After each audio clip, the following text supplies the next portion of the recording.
Hello बच्चों, vectors में अब आगे चलते हैं और पढ़ते हैं प्रोजेक्शन एंड कंपोनेंट्स। इसके लिए ऐसे देखो,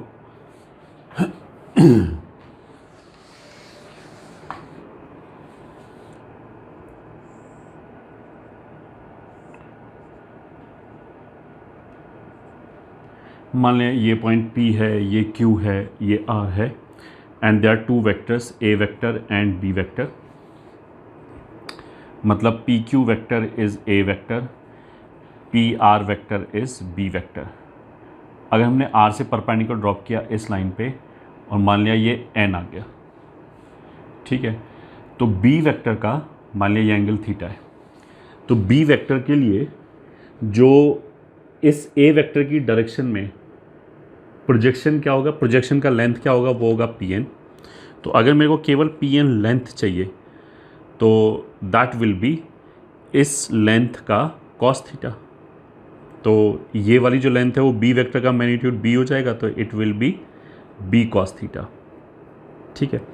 वैसे ऑफ कोर्स जो PR है इसको हम ऐसे भी ले सकते हैं PN प्लस NR, ठीक है।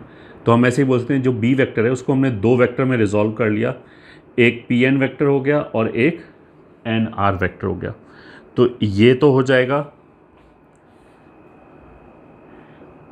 Component of B vector parallel to A vector, और ये NR ये वाला वेक्टर हो जाएगा component of B vector perpendicular to A vector, ठीक है।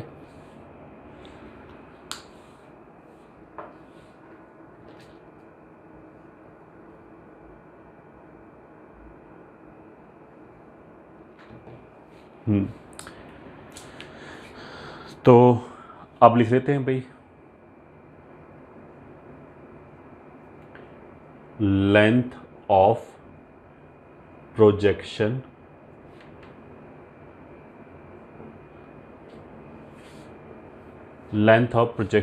Of B vector on A vector बराबर PN बराबर PR कॉस थीटा, ठीक है।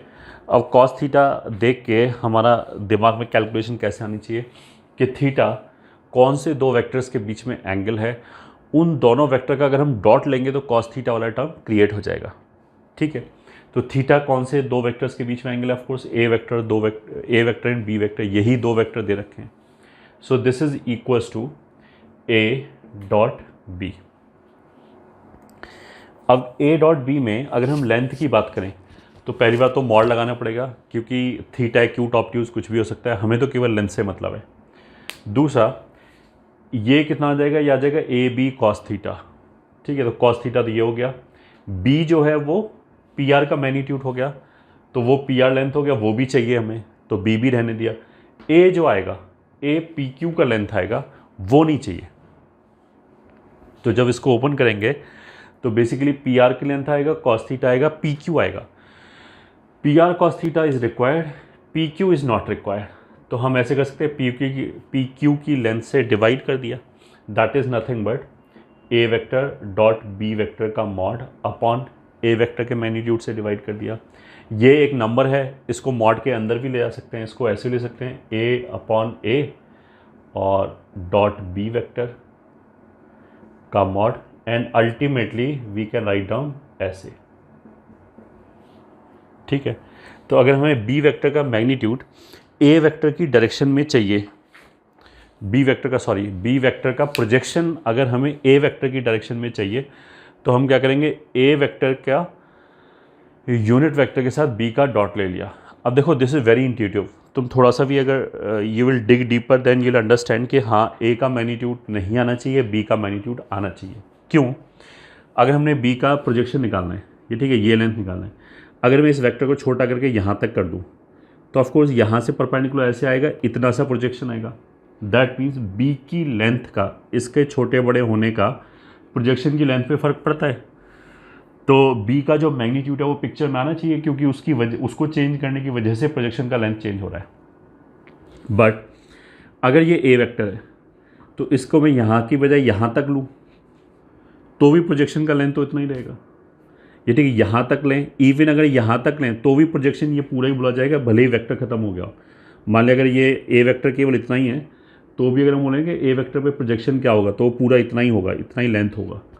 तो ए की लेंथ इतनी हो, इतनी हो, इतनी हो, उससे कोई फ़र्क नहीं पड़ता, ए की लेंथ से कोई फ़र्क नहीं पड़ता। बट ऑफकोर्स ए का जो डायरेक्शन है अगर मैं ये चेंज कर दूँ तो फिर परपेंडिकुलर कहीं और गिरेगा जाके, तो डायरेक्शन का तो फ़र्क पड़ता है। तो A cap basically carries the information about direction only. तो ए कैप तो पिक्चर में आना चाहिए क्योंकि उसकी डायरेक्शन का तो फ़र्क पड़ता है, बट ए वेक्टर की लेंथ का फ़र्क नहीं पड़ता, इसलिए ए कैप आ गया। तो अब इस चीज़ को याद रखोगे क्योंकि पूरे वेक्टर में this will be used frequently कि अगर हमें एक वेक्टर का प्रोजेक्शन किसी भी दूसरे वेक्टर की डायरेक्शन में चाहिए तो जिस डायरेक्शन में चाहिए उसका यूनिट वेक्टर के साथ डॉट ले लिया, ऐसे। ठीक है, फर्स्ट पॉइंट तो ये हो गया। सेकंड पॉइंट, कंपोनेंट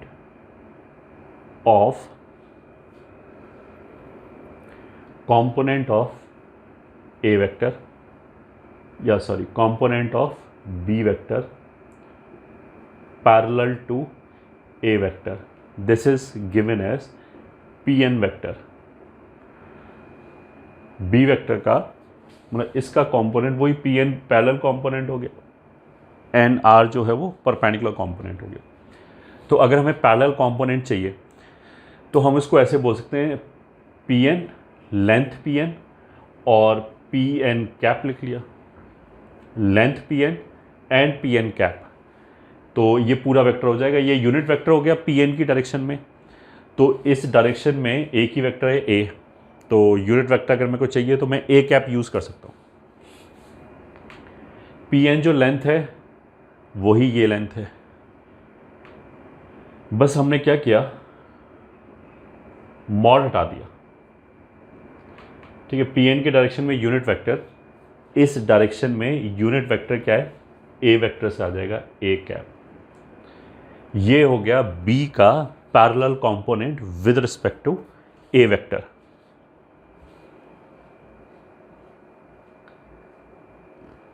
सही है।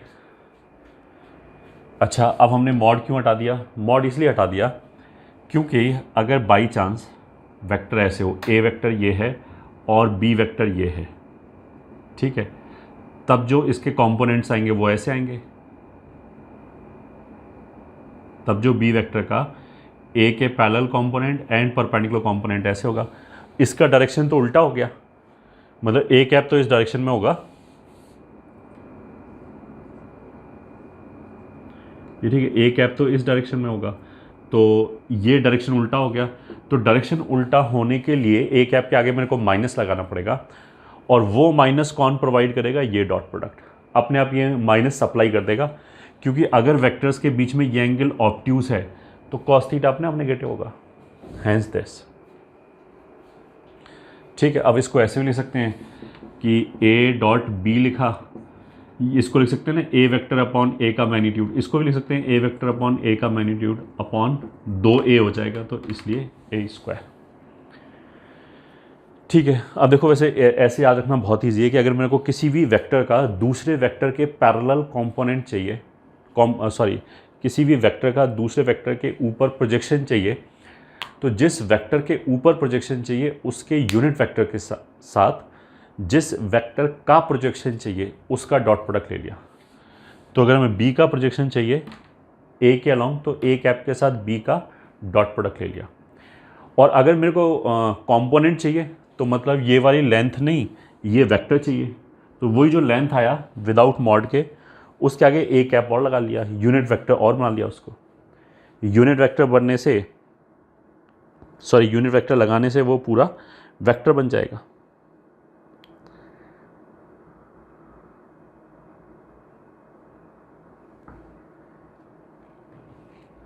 ठीक है। हाँ, third,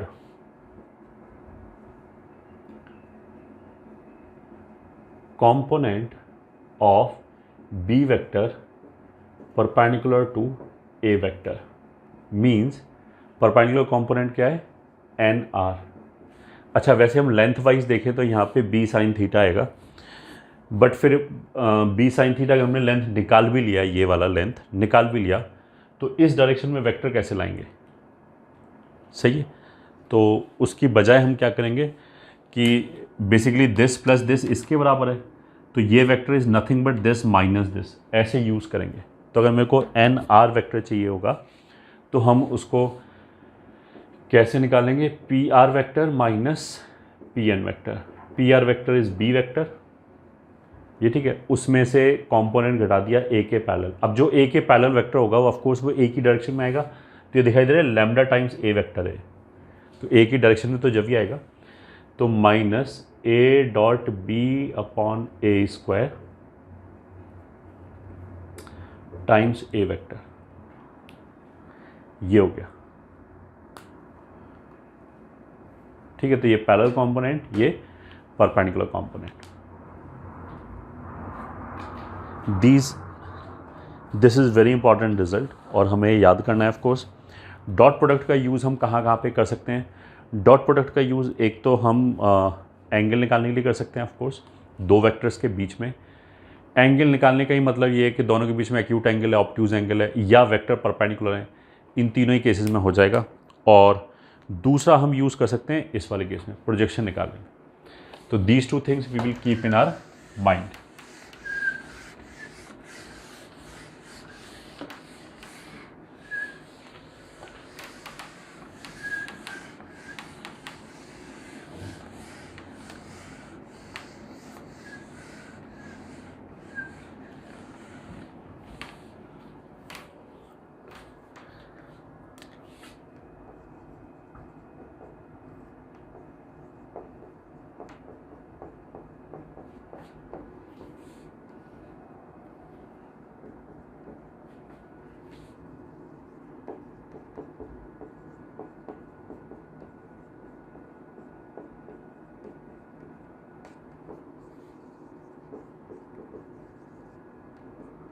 Then find first part,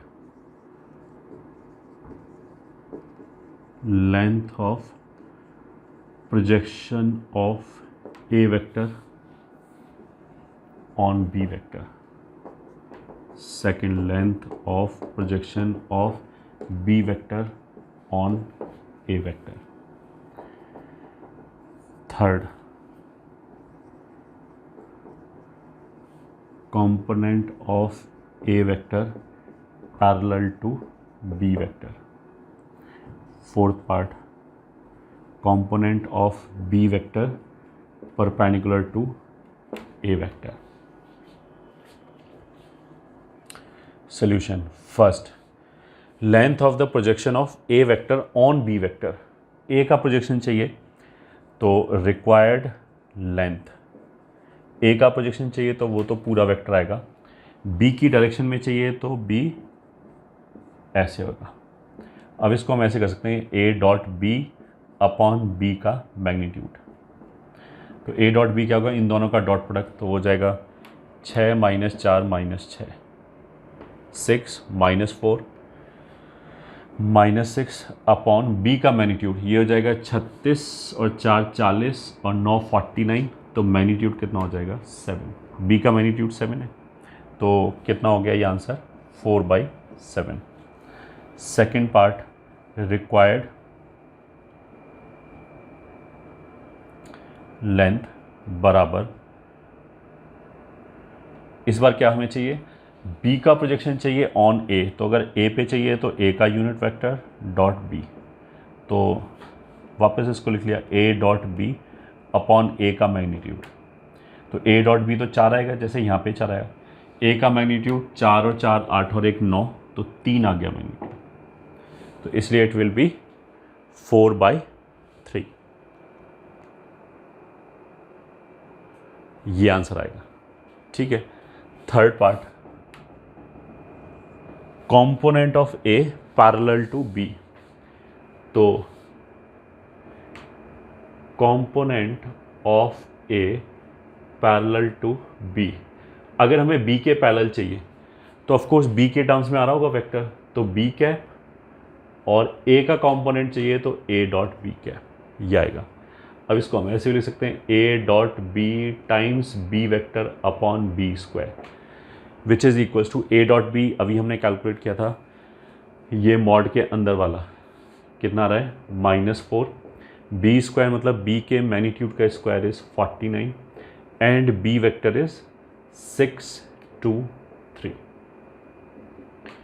तो 24/49 आई कैप -8/49 जे कैप -12/49 के कैप, ये हो गया component of A parallel to B.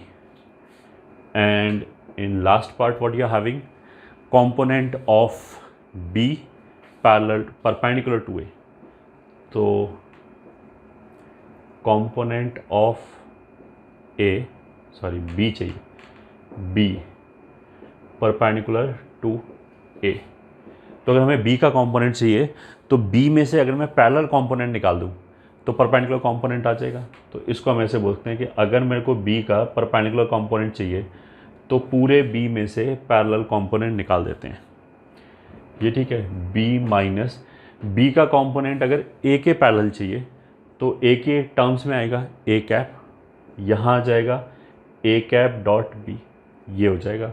So this will be B vector minus A dot B upon B square times A vector, ये आएगा फाइनली। तो B vector is nothing but 6, 2, 3 minus A dot B is -4, तो minus minus plus हो गया, B square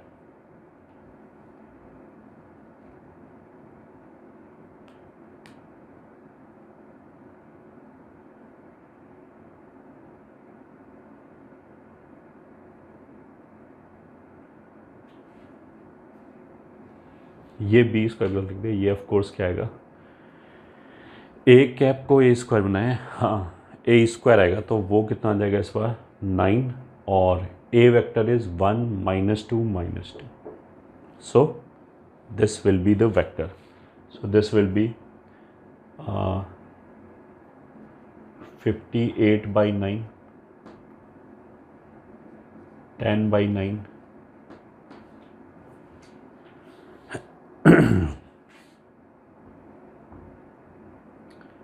10/9, ये हो जाएगा 27 - 8, तो 19/9,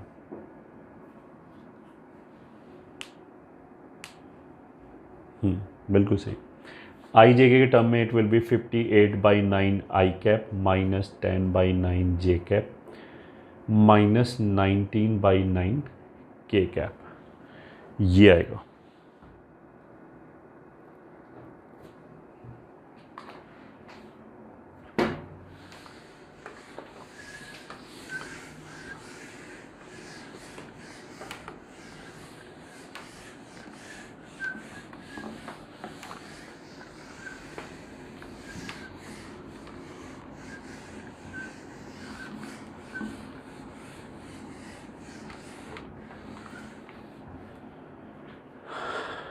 आगे चलते हैं,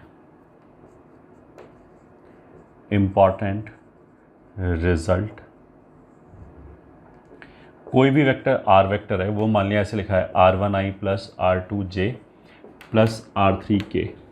r1 क्या है basically, r1 is component of r vector along x axis.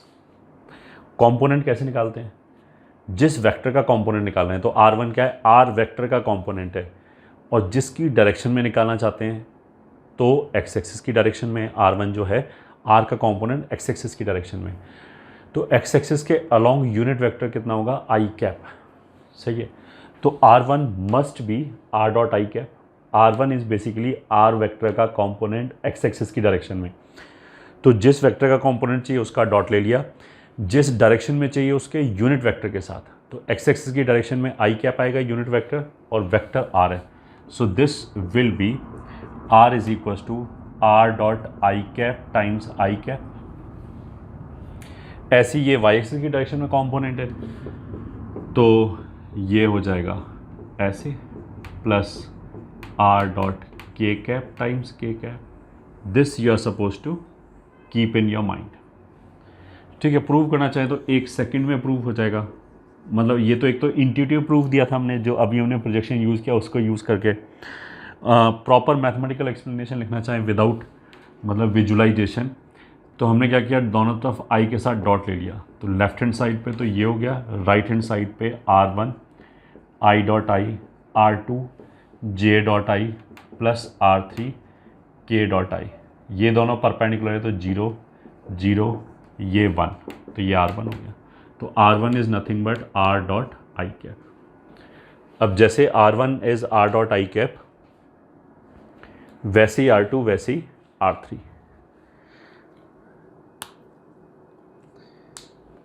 ठीक है,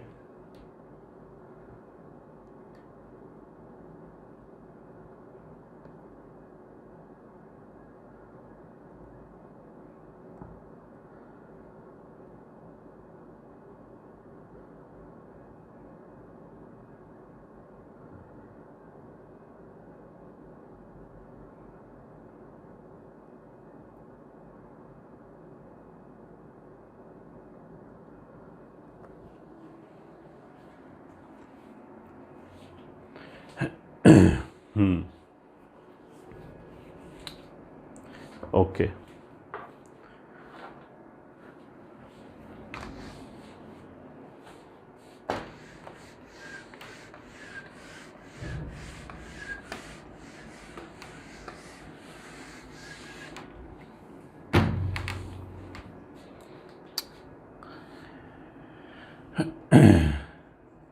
Note: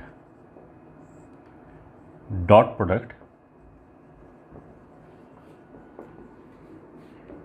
can be used to find angle and magnitude of vectors expressed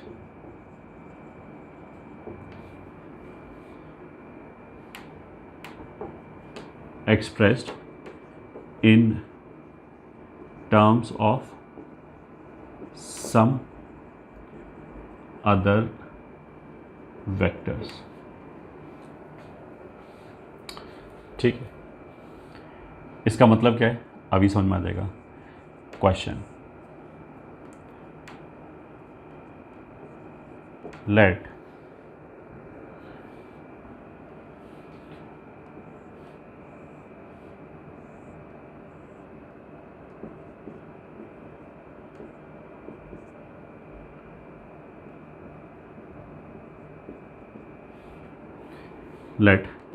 A vector and B vector are sides of a parallelogram.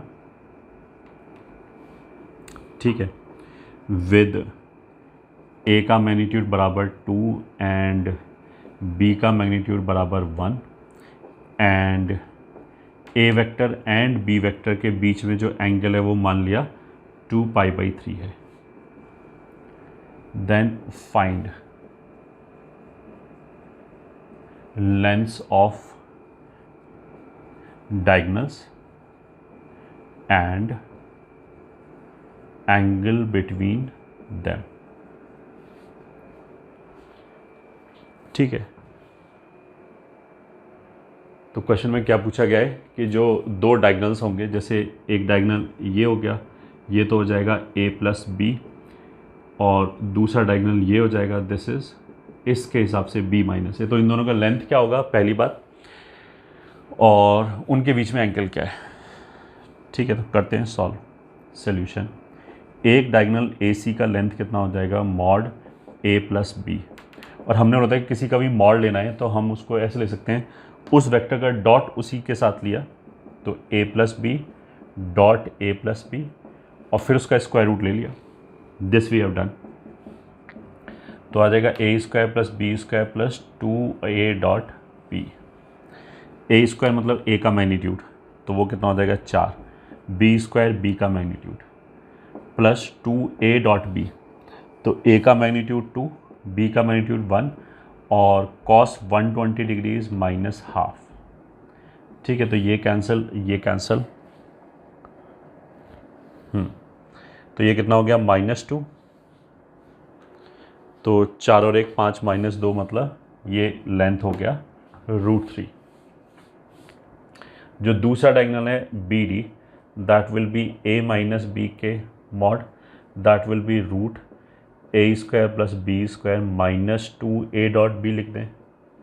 So that will be root के अंदर 4 + 1 + 2, ये -2 हो गया था, +2 हो जाएगा, तो ये कितना हो गया √7। ठीक है,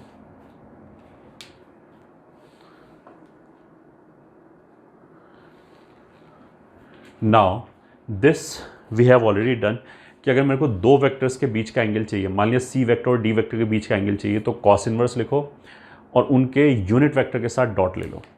ठीक है, तो यहाँ पे अच्छा there is one difference, if we are talking about angle between two vectors, तो जो दो वेक्टर्स के बीच का एंगल है वो तो एक्यूट या ऑब्ट्यूज कुछ भी हो सकता है, but if we are talking about angle between two lines, तो लाइंस के बीच में तो एक्यूट एंगल आ रहा है तो ऑब्ट्यूज भी हमेशा ही आएगा। अच्छा, लाइंस के बीच में angle is always defined even if they are not intersecting. अगर लाइंस ऐसे हैं तो ये इंटरसेक्टिंग नहीं है, ये तो स्क्यू है, फिर भी जो इनकी डायरेक्शंस है उनके बीच में जो एंगल है एक्यूट एंगल, उसको हम डिफाइन करते हैं।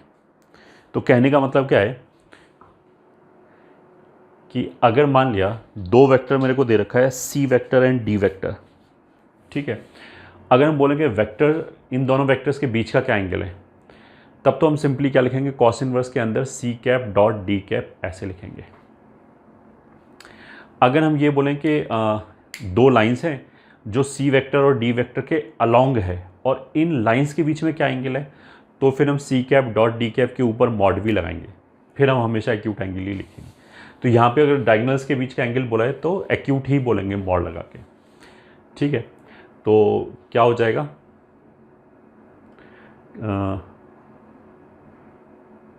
ये था ना, then find the length of diagonal and angle between them.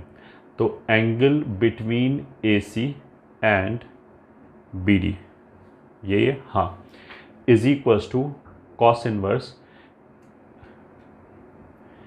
A C का और बी डी कैप का mod, this is equals to cos inverse mod of A C dot B D vector upon A C B D. देखो यहाँ ए सी के ऊपर बार लगाए तो मतलब ये ए सी वेक्टर है, ये बी डी वेक्टर है, डॉट लगाए तो इन दोनों का डॉट प्रोडक्ट है। यहाँ ए सी लिखा है तो ये ए सी लेंथ है, ये बी डी लेंथ है, तो ये डॉट तो कोई वेक्टर वाला डॉट नहीं है, सिंपल प्रोडक्ट है। So this is equals to cos inverse A C vector कितना है, ए सी है A plus B, A plus B, B D कितना है बी माइनस ए, इन दोनों का डॉट अपॉन ए सी का मैग्नीट्यूड हमने निकाला है √3, इनका √7। So this is equals to cos inverse, ये आ जाएगा ऊपर b² माइनस a² अपॉन √3 √7। तो this is cos inverse, b का मैग्नीट्यूड कितना है 1, a का मैग्नीट्यूड कितना है 4 अपॉन √3 √7। तो जो यहाँ से माइनस आएगा वो तो मॉड के अंदर ख़त्म हो जाएगा, ऊपर जो 3 आएगा वो इस √3 से कैंसिल हो जाएगा। तो एंगल कितना हो गया डायगोनल्स के बीच में, √3/7, ये आंसर आएगा। This is the angle between the diagonals.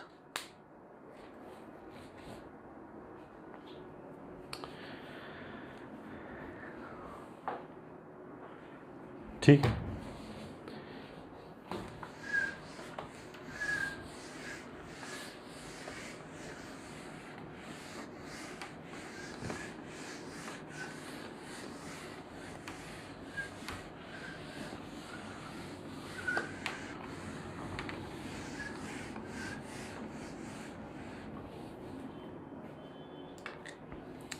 और क्वेश्चन ले लिया। मान लिया हमारे पास एक ऐसे पैरेललोपाइप्ड है,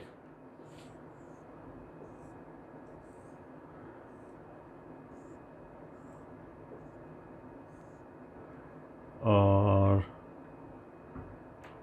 ठीक है, इसको ए वेक्टर बोल दिया, बी वेक्टर, सी वेक्टर, ये हो गया A1 B1 C1 D1, A2 B2 C2 D2। ठीक है, मान लिया ए वेक्टर का मैग्नीट्यूड बराबर सी वेक्टर का मैग्नीट्यूड बराबर 2 एंड बी वेक्टर का magnitude is 4। Also angle between each pair of vectors is 60 degree, then find angle between face diagonal A1 C1 and main diagonal A1 C2। मतलब A1 से ही, इस point A1 से ही दो diagonal निकल रहा है, एक ऐसे एंड एक ऐसे। ये AC2 हो गया, ये AC1 हो गया, तो इनके बीच का एंगल निकालना है ये।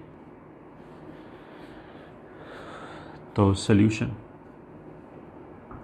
सबसे पहले A बराबर C बराबर 2, मतलब A और C का मैग्नीट्यूड, B का मैग्नीट्यूड 4, तो A dot B, A dot C, B dot C ये कैलकुलेट करना है।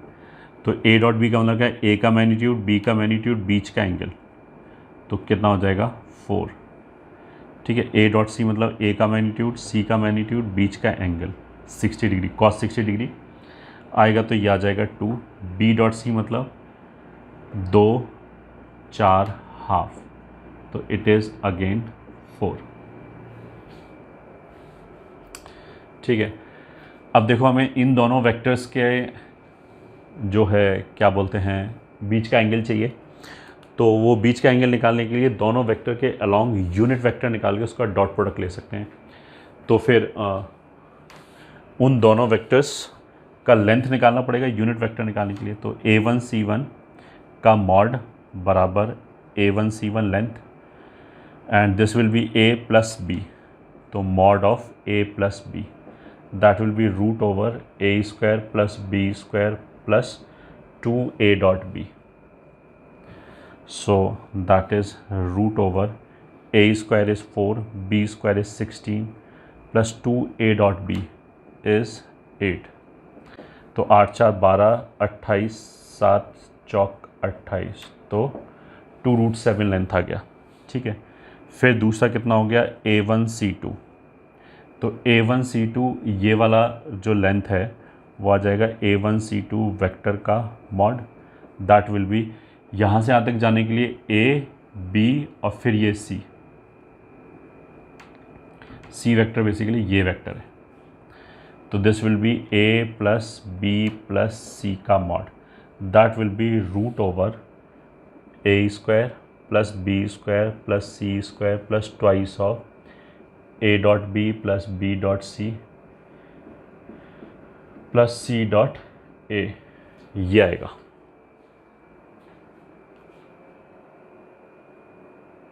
That would be equals to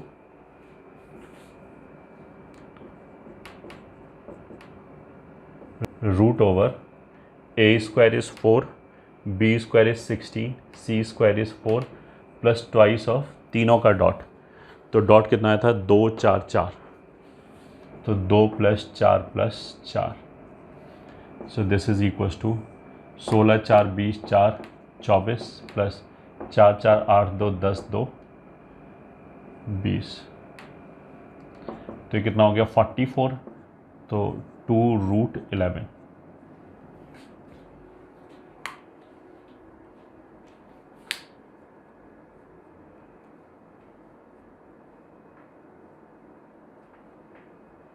हाँ ठीक है, 2 रूट 11 हो गया। अब निकाल सकते हैं angle between A1 C1 and A2 C2 is equals to, lines की बात चल रही है तो मॉड लगाएंगे, cos inverse mod A1 C1 dot A2 C2 upon उन्हीं का लेंथ।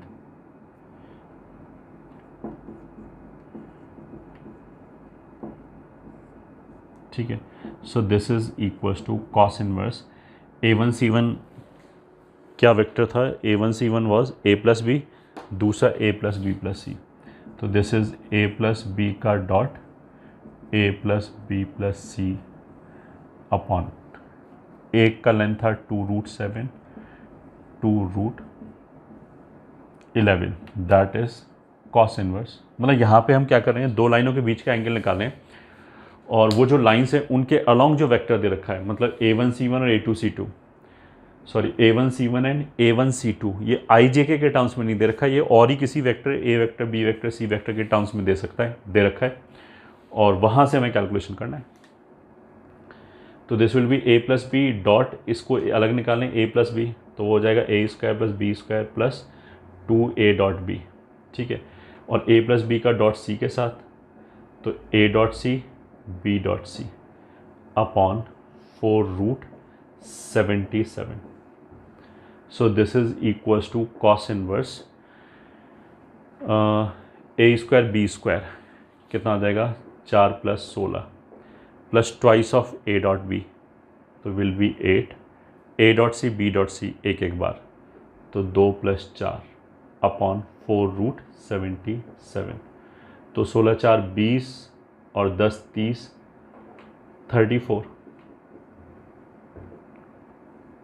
34 का मतलब क्या है, 17 अपॉन 2√77।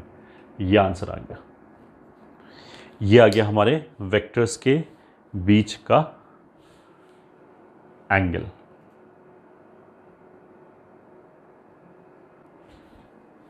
ठीक है,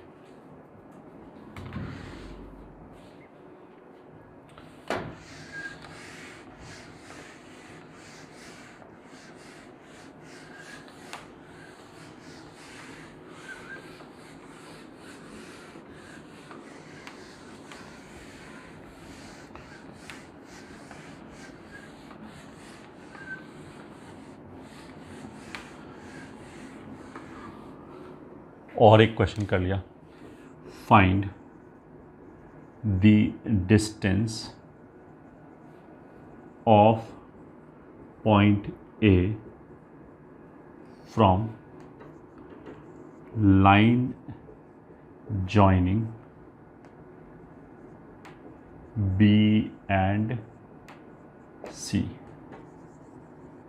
सॉल्यूशन, ये B हो गया, ये मान लिया C हो गया और ये A हो गया, यहाँ से परपेंडिकुलर ड्रॉप किया, मान लिया N। तो हमें AN चाहिए, हमें डिस्टेंस AN चाहिए। ठीक है, तो हमने क्या किया, इन दोनों को ज्वाइन किया, ये एक वेक्टर आ गया A माइनस बी। ठीक है, ये जो पूरा वेक्टर आ गया वो आ गया C माइनस बी। तो रिक्वायर्ड लेंथ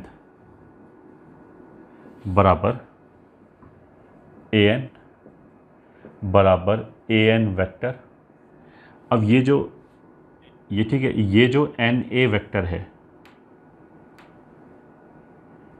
ठीक है, ये जो वेक्टर है इसको हम बोल सकते हैं इस वाले वेक्टर का, BA वेक्टर का BC के परपेंडिकुलर कंपोनेंट है। तो मतलब ये जो A माइनस बी, इसको दो पार्ट में ब्रेक कर सकते हैं, this parallel component, perpendicular component. तो this AN vector can be written as, ये वाला वेक्टर NA लिखो या AN लिखो, एक ही बात है। तो वो हम लिख सकते हैं BA वेक्टर, मतलब इस पूरे में से इसको घटा दिया, minus BN vector which is equals to BA vector, मतलब ये वाला वेक्टर हो गया A minus B, minus BN क्या हो गया, इस वेक्टर का parallel component in direction of this. तो जिसका चाहिए होता है इसके पैरेलल, तो A minus B dot C minus B, ये ठीक है, फिर C माइनस बी, ये तो वो लेंथ आ गया। वैसे तो जिसकी डायरेक्शन में चाहिए उसका यूनिट वेक्टर आएगा, तो यहाँ पे भी यूनिट वेक्टर आएगा, यहाँ पे भी यूनिट वेक्टर आएगा। उसको फिर हम ऐसे लिख सकते हैं C माइनस बी के मॉड का स्क्वायर। ठीक है, तो ये अल्फ़ा वेक्टर मान लिया, अगर ये अल्फ़ा वेक्टर है और ये बीटा है, तो बीटा का अगर हमें पैरेलल कंपोनेंट चाहिए अल्फ़ा के टर्म्स में, तो अल्फ़ा के पैरेलल चाहिए, तो इसलिए अल्फ़ा कैप आ गया यहाँ पे, और बीटा का चाहिए अल्फ़ा की डायरेक्शन में, तो इसलिए लेंथ कितना आ जाएगा, बीटा इंटू अल्फ़ा कैप। तो उन दोनों कैप को हटा के मॉड का स्क्वायर लिख लिया ऐसे।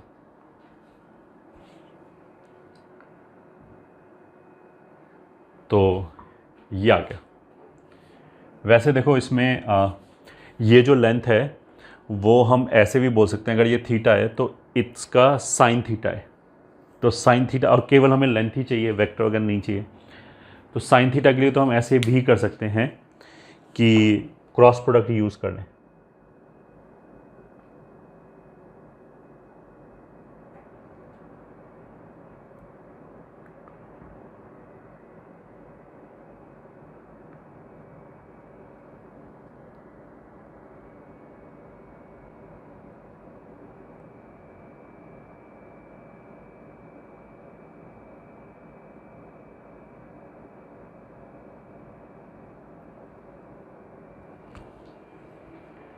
ठीक है।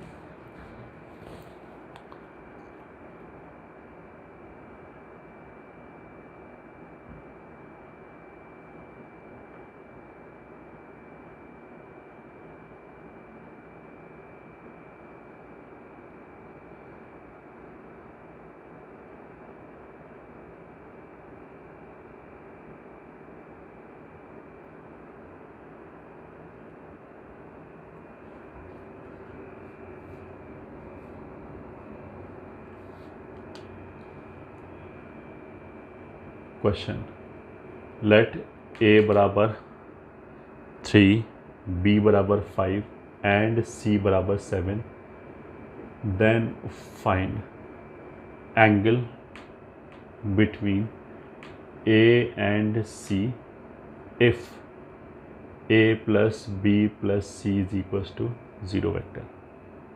क्वेश्चन 1 और question 2।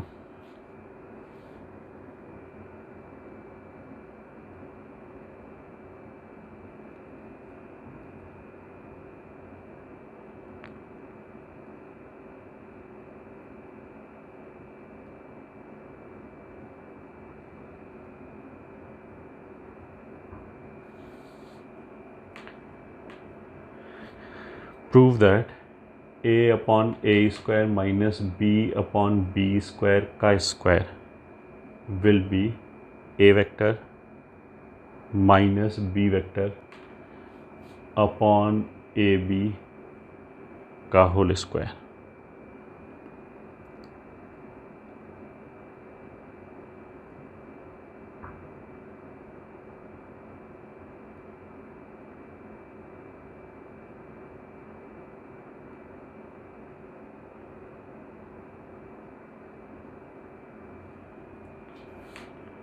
Question number 3, let a बराबर 2, b बराबर 3 एंड a प्लस b का मॉड बराबर 4, then find mod a minus b।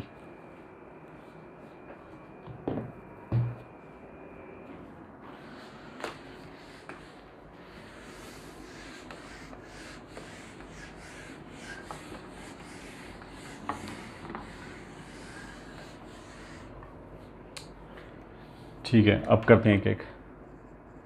Solution 1, a बराबर 3, b बराबर 5 एंड c बराबर 7। ए बी सी के मैग्नीट्यूड दे रखे हैं और a और c के बीच में एंगल चाहिए। तो हमने क्या किया, b को उधर ले गए, इसको ऐसे लिख लिया a प्लस सी बराबर माइनस बी। फिर इसको स्क्वायरिंग कर लिया। किसी भी वेक्टर की इक्वेशन को स्क्वायर करने का मतलब क्या होता है, उसका डॉट उसी के साथ ले लिया। ठीक है, तो मतलब लेफ्ट हैंड साइड पे a plus C dot A plus C हो गया, राइट हैंड साइड पे minus B dot minus B हो गया। स्क्वायरिंग का मतलब ये होता है वेक्टर में बाय कन्वेंशन।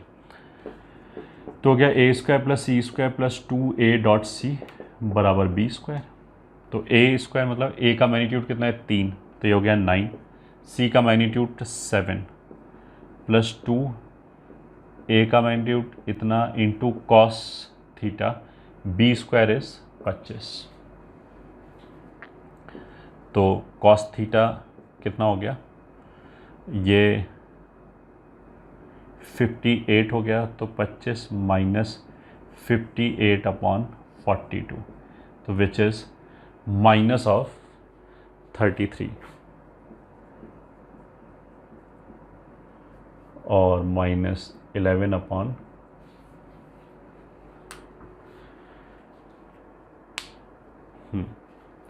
तो रिक्वायर्ड एंगल बराबर कॉस इनवर्स माइनस 11/40, ये आ गया आंसर, मतलब ऑब्ट्यूज एंगल है।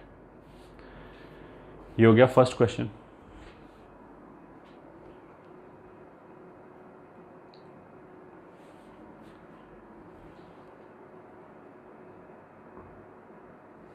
सेकंड क्वेश्चन जो है क्वेश्चन 2, उसमें लेफ्ट हैंड साइड पे लिखा है a/a² माइनस b वेक्टर/b² का होल स्क्वायर।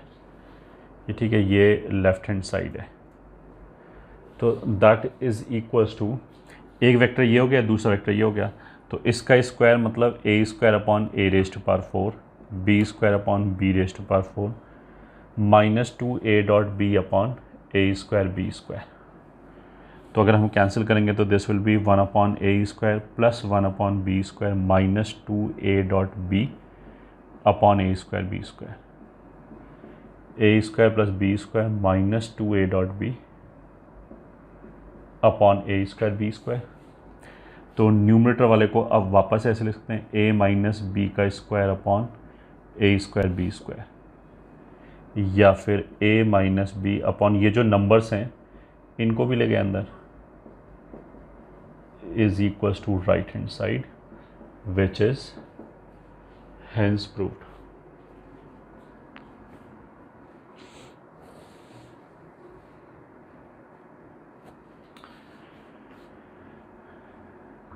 क्वेश्चन नंबर 3 में एक तो ऐसे कर सकते हैं a+b² a माइनस b के मॉड का square will be twice of a² plus b², क्योंकि इसमें यह आ जाएगा a² plus b² plus 2a.b, या आ जाएगा a² plus b² minus 2a.b, तो वो जो 2a.b वाला पार्ट है वो कैंसिल हो जाएगा, यूल गेट दिस। तो a प्लस b के मॉड का स्क्वायर कितना हो जाएगा 16 प्लस a माइनस b के मॉड का स्क्वायर चाहिए twice of a² is 4 b² is 9, तो कितना हो जाएगा 26, या फिर a माइनस बी के मॉड का स्क्वायर बराबर 10 और mod of a minus B is equals to √10, यही आंसर आ जाएगा, यही आंसर है।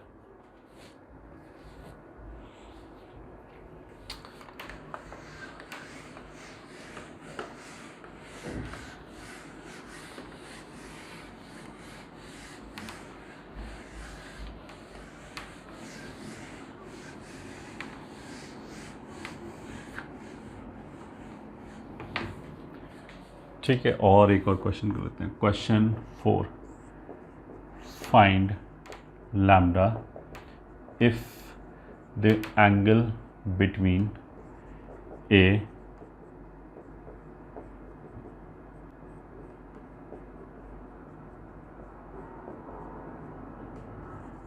And B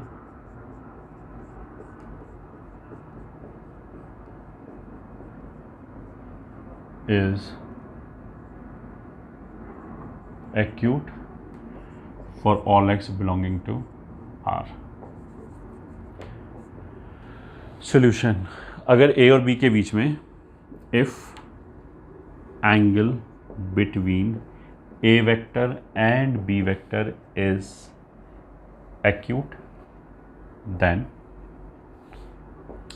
a dot b positive होना चाहिए। उसका मतलब क्या है, a dot b x into x minus 2 plus 3 into x minus 1 plus 4 into lambda plus 2 greater than 0 होना चाहिए। फिर ये लिखा है for all x belonging to R, x की हर रियल वैल्यू के लिए, for all x belonging to R. तो हो गया x² minus 2x plus 3x, तो प्लस x हो गया और 4 लैम्डा -3 + 6 तो +3। अब ये क्वाड्रेटिक लिखा है, क्वाड्रेटिक अपवर्ड है, पैराबोला अपवर्ड है ये।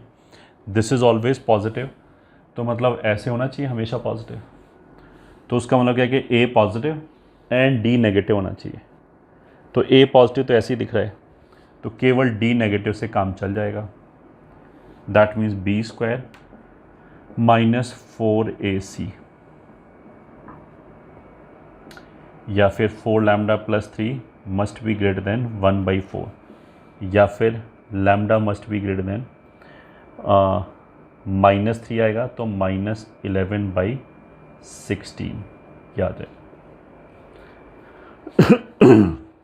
ये आंसर आ जाएगा।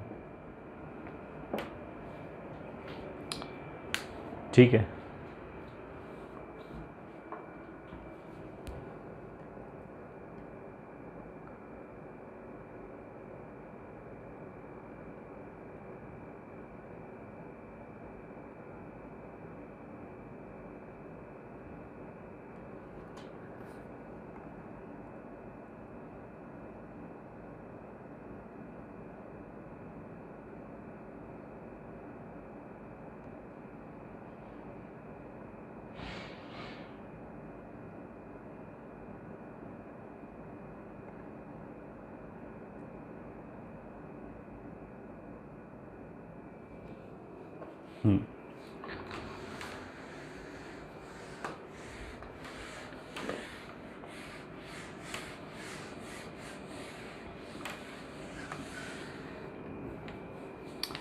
आगे चलते हैं। वेक्टर प्रोडक्ट और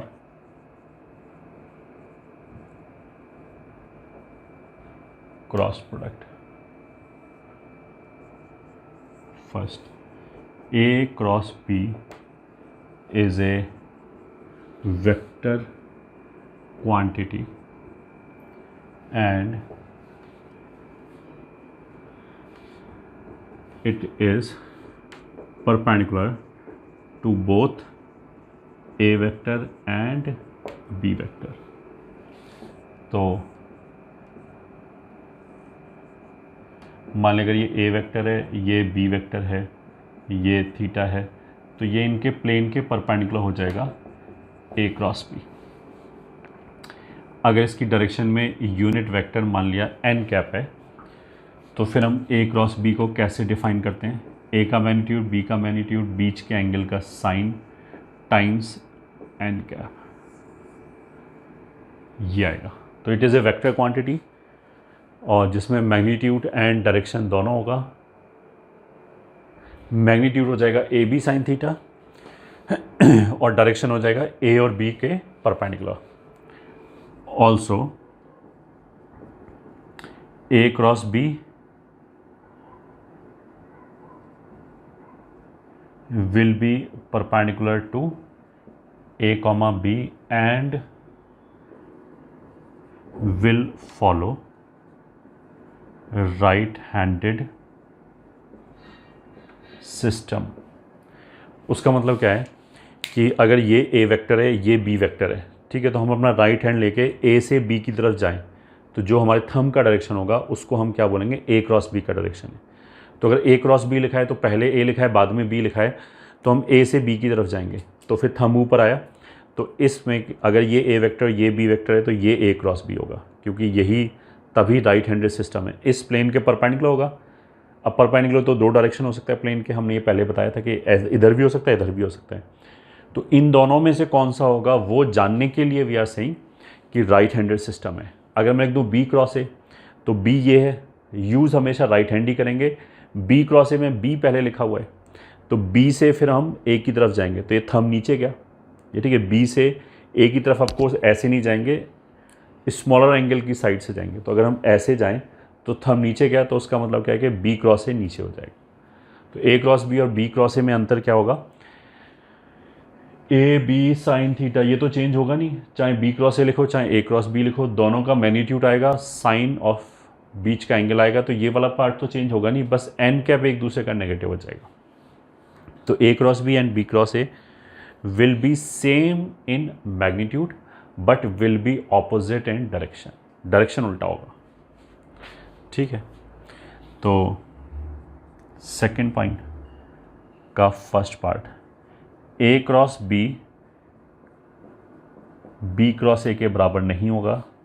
ठीक है, मतलब ये दोनों वेक्टर इक्वल नहीं है, ए डॉट बी और बी डॉट ए तो बराबर होता है, ये दोनों बराबर नहीं, ये तो एक दूसरे के नेगेटिव है, is minus B cross a, they are not equal, they are negative of each other. Second, a cross k times अगर बी लिखा है, के कोई स्केलर है तो उसको बाहर निकाल सकते हैं, ए क्रॉस बी ऐसे आ जाएगा। ठीक है, थर्ड पॉइंट। फोर्थ पॉइंट, ए क्रॉस बी प्लस सी लिखा है, अगर ये प्लस लिखा है तो डिस्ट्रीब्यूट कर सकते हैं, A cross B plus A cross C. But ये ध्यान रखेंगे, ए अगर पहले लिखा है तो यही पहले आएगा। अगर मान लिया ऐसे लिखा होता b plus c cross a, ये बाद में लिखा होता तो फिर बाद में आएगा b cross a plus c cross a. तो डिस्ट्रीब्यूटिव प्रॉपर्टी फॉलो कर रहा है ये। ठीक है, फिफ्थ, अगर ऐसे लिखा है A cross B cross C तो this is not equals to A cross B cross C, ऐसे नहीं कर सकते। एसोसिएटिव प्रॉपर्टी नहीं है कि अगर हमने ए क्रॉस बी क्रॉस सी लिखा तो ये अलग वेक्टर आएगा, ये अलग वेक्टर आएगा। These two will not be the same vector। ठीक है, सिक्स्थ, अगर हमने ए क्रॉस बी को नल वेक्टर लिया, अगर ये जीरो वेक्टर हो जाए तो क्या होगा, इसमें या तो ए जीरो होगा या बी जीरो होगा या साइन थीटा जीरो होगा। उसका मतलब क्या होगा कि either A vector is a null vector और B vector is a null vector और A comma B are collinear vectors, A and B are collinear vectors. ठीक है, सेवेंथ, अगर ऐसे लिखा है ए क्रॉस बी बराबर ए क्रॉस सी, तो यहाँ से हम ऐसे नहीं कर सकते कि दोनों तरफ से ए काट दें और बी बराबर सी लिख दें, ऐसा नहीं कर सकते। व्हाट वी विल डू,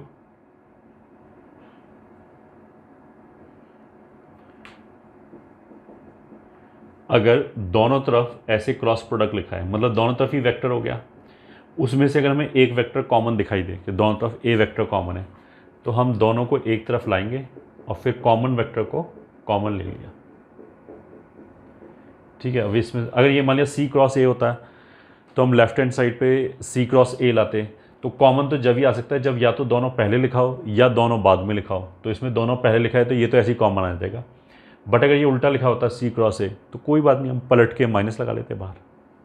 तो इसमें तो ये ऐसे ही कॉमन आ जाएगा, ए क्रॉस बी माइनस सी बराबर null vector. This is nothing but distributive का उल्टा हो गया। अगर ये दोनों ऐसे लिखा है तो ए कॉमन आके ऐसे भी हो जाएगा।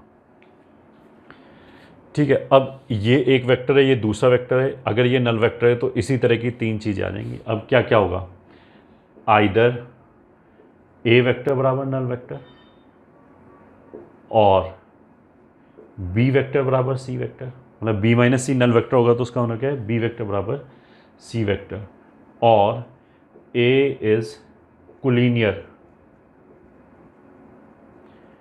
with b minus c vector।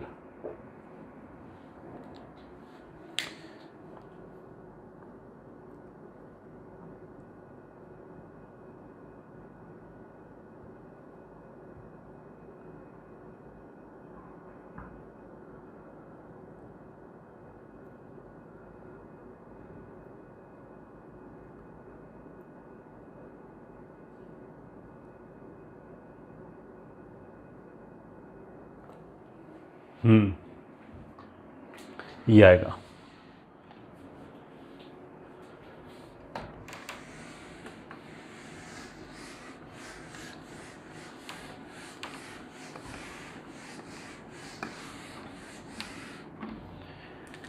और लिख लेते हैं 9th। अगर ए का क्रॉस ए के साथ ही लिया तो वो 0 वेक्टर आएगा। ठीक है। 10th, अब इसी की तरह अगर आई का क्रॉस आई के साथ लिया तो 0 आएगा, जे का क्रॉस जे के साथ लिया 0 आएगा, के का क्रॉस के साथ लिया तो 0 आएगा। ठीक है। आई का क्रॉस अगर जे के साथ लिया तो के आएगा, जे का के साथ लिया तो आई आएगा। अब ये ध्यान रखें, जे क्रॉस के तो आई है, उल्टा लिख दें के क्रॉस जे तो वो माइनस आई होगा। ऐसे ही के क्रॉस आई तो जे होगा, but i cross k minus j होगा। तो this we are suppose to keep in our mind कि i cross k will be minus j, मतलब आई जे के में ये साइक्लिक ऑर्डर है। तो अगर आई क्रॉस जे लिया तो के आ जाएगा, जे क्रॉस के लिया तो आई आ जाएगा, के क्रॉस आई लिया तो आगे वाला जे आ जाएगा। उल्टा जाएंगे तो फिर माइनस लगाना पड़ेगा। ये हो गया। अब इसकी वजह से क्या होगा कि अगर दो वेक्टर हैं, मान लिया A vector a1i plus a2j plus and b vector is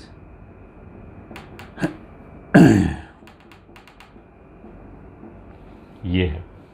तो जब इनका क्रॉस लेंगे तो वापस वही 9 टर्म्स आएंगे। 9 टर्म्स में आई क्रॉस आई 0 वेक्टर हो जाएगा, आई क्रॉस जे जो है वो के टर्म्स में आ जाएगा, एंड सो ऑन। ठीक है। तो जब उनको हम सिंप्लीफाई करेंगे तो उसको लिखने का तरीका ये हो गया कि अगर हमें ए क्रॉस बी लिखना है तो डिटर्मिनेंट फॉर्म में लिखने का एक तरीका ये हो गया कि आई जे के लिखा, और ए अगर पहले है तो पहले ए के कॉम्पोनेंट a1 a2 a3, फिर b1 b2 b3। This will be equals to, इसको देखो एक थोड़ा फास्ट कैलकुलेशन करने का ये भी तरीका है। जैसे a1 a2 a3 b1 b2 b3 लिखा है, अगर इसका हमने क्रॉस लिया तो x के नीचे क्या आएगा, आगे वाला ऐसे a2 b3 माइनस ये, तो a2 b3 minus b2 a3, ये तो x कंपोनेंट हो गया। अब y कंपोनेंट चाहिए तो इसके आगे वाला a3 दिस, अब यहाँ तो कुछ है नहीं तो घूम के इधर आ गए, तो a3 के साथ b1 और एक बार उल्टा लिख लिया b माइनस b3 के साथ a1। ठीक है। फिर कॉमा, अब जे में आए तो इससे अगले वाला वापस घूम के ही आ गया, तो a1 b2 minus a2 b1, ये हो गया। तो इसको जब हम सिंप्लीफाई करेंगे तो यही आ जाएगा a2 b3 minus b2 a3 times I cap, a3 b1 minus b3 a1 times J cap, plus a1 b2 minus a2 b1 times K cap. ये आएगा पूरा वेक्टर। और 2-3 क्वेश्चन लिख के कम से कम हम क्रॉस प्रोडक्ट निकालेंगे, वरना एग्ज़ाम में बहुत हमें आलस आएगा कि कौन निकालेगा। ठीक है। तो इसकी प्रैक्टिस ज़रूर करें। तो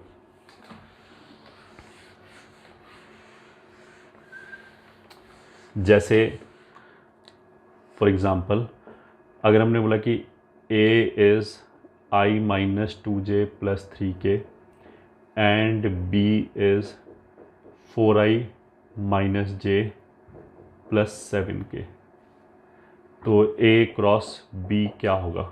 तो हम ऐसे लिख रहे हैं 1 माइनस 2 3, ये a क्रॉस b मतलब a पहले लिख लिया तो a ऊपर लिख लिया, और 4 माइनस 1 7, तो x के लिए आ जाएगा माइनस 14 प्लस का 3 तो माइनस 11 हो गया।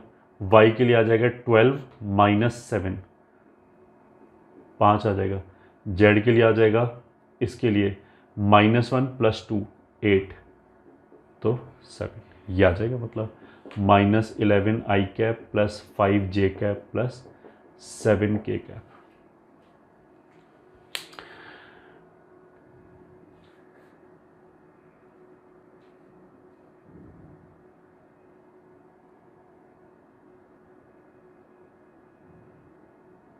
बिल्कुल सही है, ये आ जाएगा।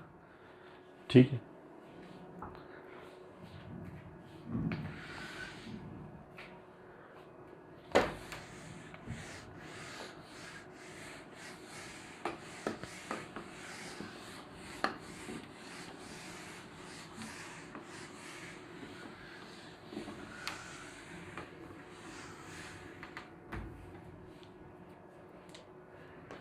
और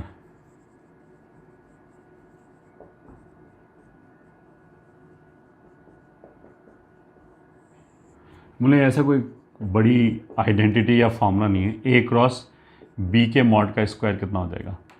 ए क्रॉस बी होता है A B sine theta, A cross B का मॉड, तो उसके मॉड का स्क्वायर हो जाएगा A square B square sine square theta.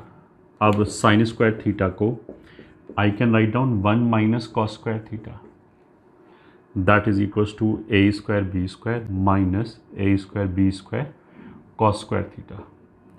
A square को हम लिख सकते हैं ए डॉट ए, ऐसे बी स्क्वायर को हम लिख सकते हैं b dot b, minus a b cos theta को लिख सकते हैं ए डॉट बी का स्क्वायर, तो उसको हमने ऐसे लिख लिया।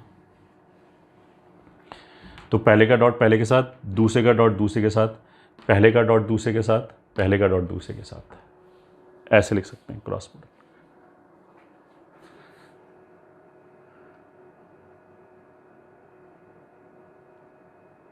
जस्ट ऐसी एक फॉर्मूला है। ठीक, note, if we need a vector perpendicular to both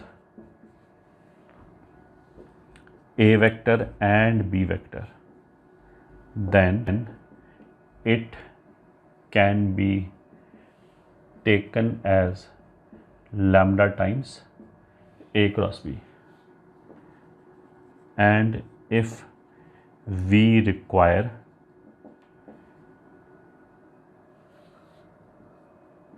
unit vector perpendicular to both a vector and b vector, then that can be taken as plus minus a cross b को उसी के magnitude से divide कर लिया, a cross b, और plus minus लगा दें, क्योंकि कोई भी प्लेन होगा तो उसके परपेंडिकुलर दो यूनिट वेक्टर आएगा, एक ऊपर की तरफ एक नीचे की तरफ, तो वो ही दो वेक्टर्स आ गए।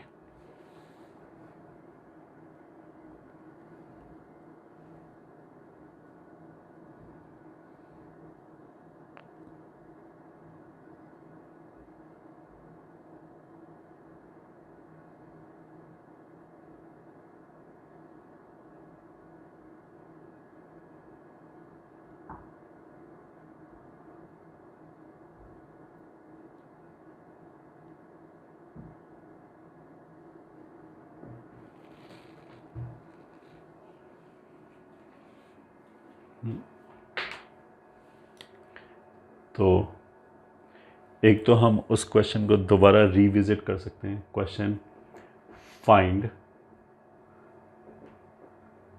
Distance of point A with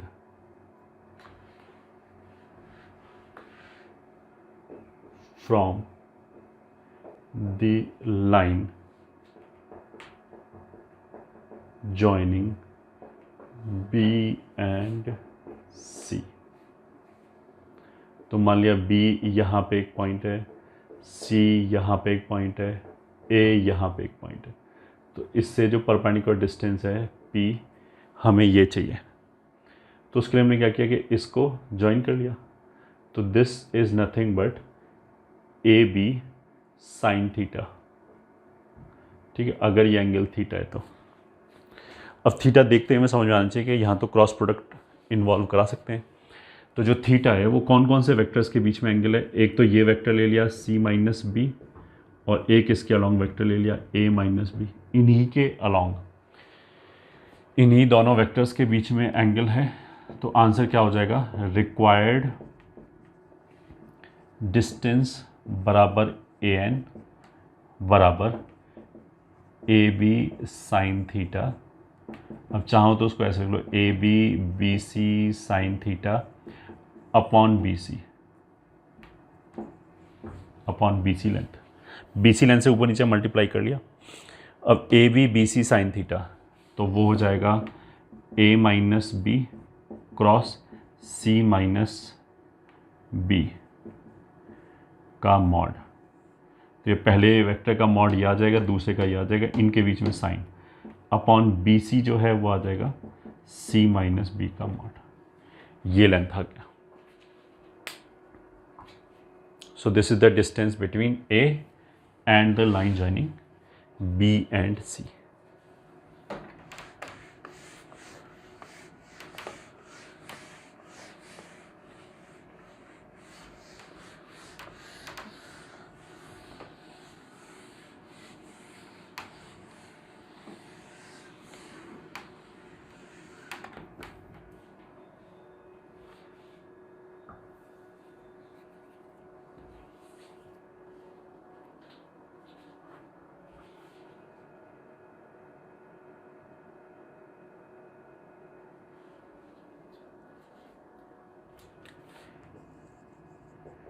Question 2.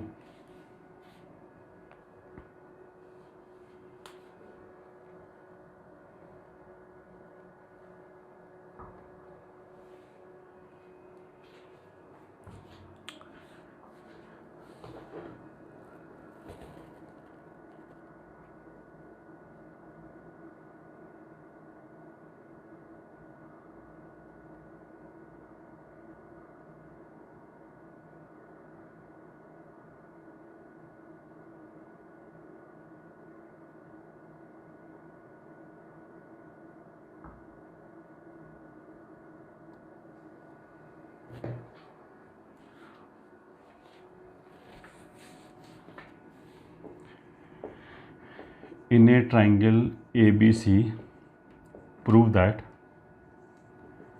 sin A upon A बराबर sin B upon B बराबर sin C upon C। Solution. ठीक है, यहाँ पे जो A है वो बेसिकली क्या होता है, ट्राइंगल के नोटेशन में स्मॉल a क्या होगा, a वर्टेक्स के जो ऑपोजिट साइड होगा उसका लेंथ। तो हमने क्या किया, इसको a वेक्टर ही ले लिया। तो अब ये BC का लेंथ भी हो गया, a वेक्टर का भी लेंथ हो गया। तो जो B के अपोजिट ये वाला वेक्टर है, इसको B ले लिया, इसको C ले लिया, ऐसे करके। ठीक है, ये आ गया। अब इस डायग्राम के हिसाब से a plus B plus c zero vector हो गया। ठीक है, अब हमने क्या किया, इसमें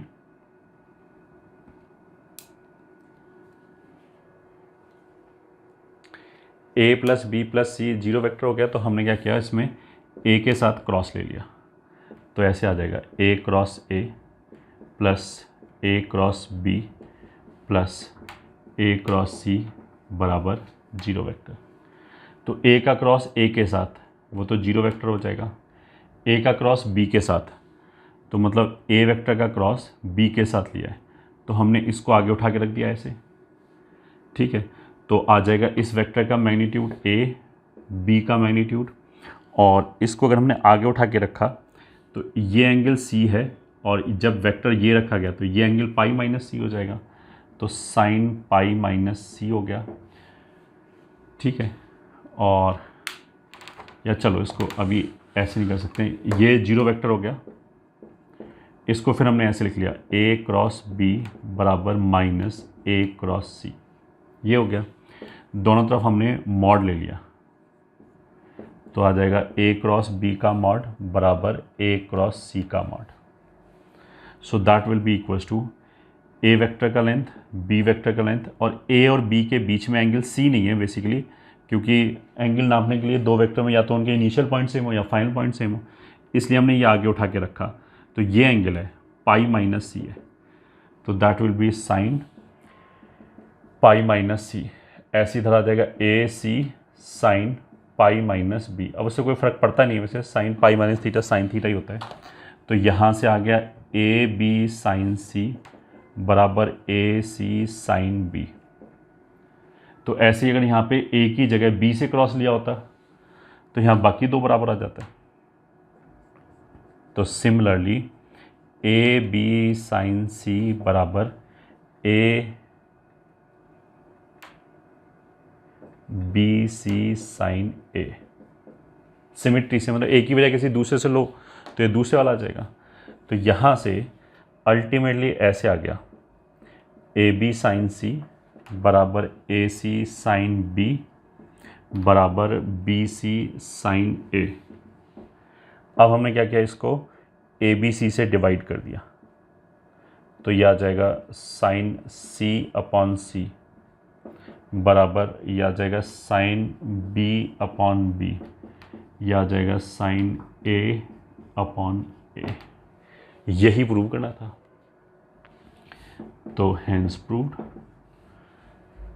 क्या बोलते हैं, साइन रूल प्रूव हो गया ट्राइंगल के अंदर।